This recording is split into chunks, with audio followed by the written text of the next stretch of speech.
I remember the sound more than the words. The metallic clink of my fork against the plate when I set it down. The faint scrape of my chair on the hardwood as I stood. The silence that followed, sharp, deliberate, louder than their voices could ever be. I didn't defend myself, didn't look back, didn't even breathe until I was in my car with the door shut, the muffled laughter of my brother still echoing in my head. I drove home that night without turning the radio on. My hands were steady on the wheel, but in my chest, something shifted, like a lock clicking open. They hadn't always been like this. When I was a kid, my mom used to say I was quiet but sharp. She meant it as a compliment. My dad would ruffle my hair, tell me I had an old soul. My brother, 3 years older, was the loud one, the golden one, the one who broke curfew and wrecked his first car but still got a smile and a boys will be boys. I didn't mind the imbalance, not back then. I studied, I worked, I stayed out of trouble. I thought, naively, that doing everything right would keep me safe from their cruelty. But things changed when my dad's business started slipping. Money got tight. Suddenly my achievements didn't matter. My quiet wasn't sharp anymore. It was ungrateful. My independence was selfish. My brother's recklessness became stress. Mine became burden. I didn't see it as betrayal at first. Families fight. Words get said. But Thanksgiving night, when they looked at me like I was a guest who'd overstayed my welcome, was the moment I realized they weren't just careless. They were comfortable hurting me. The thing about me, I don't do dramatic exits for nothing. When I walked out that night, I wasn't running away. I was making room to plan.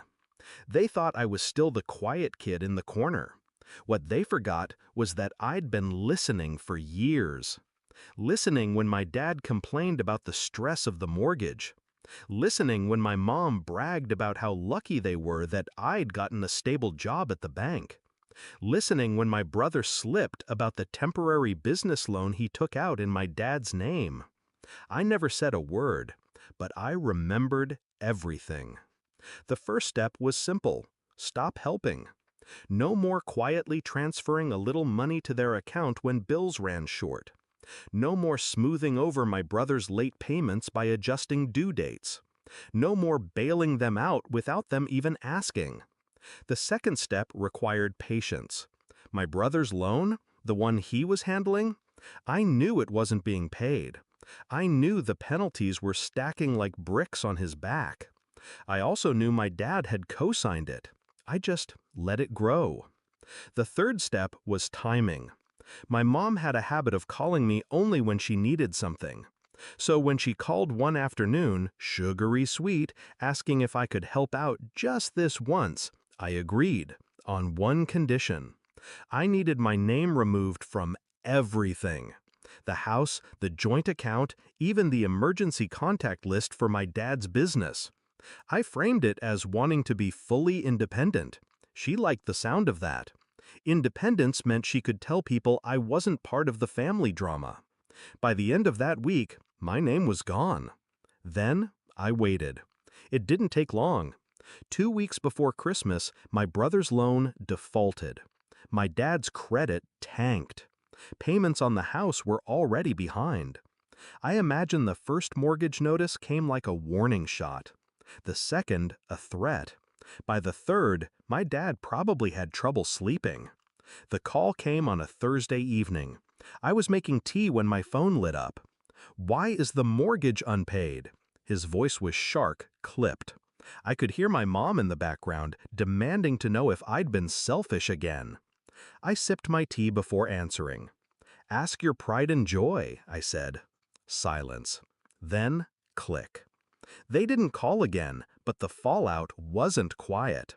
Through the grapevine, I heard about the arguments. My brother blaming my dad for co-signing. My dad blaming my mom for defending him. My mom blaming outside influences. No one blamed themselves. By January, the house was listed. The business, already fragile, folded. My brother moved in with a friend.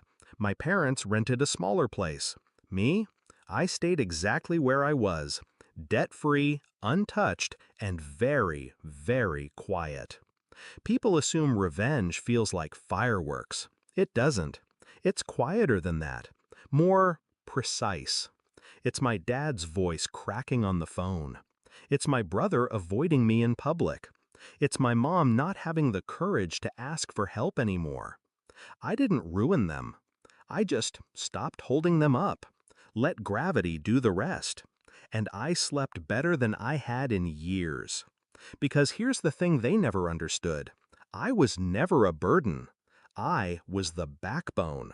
And the moment I stepped away, the whole structure came down.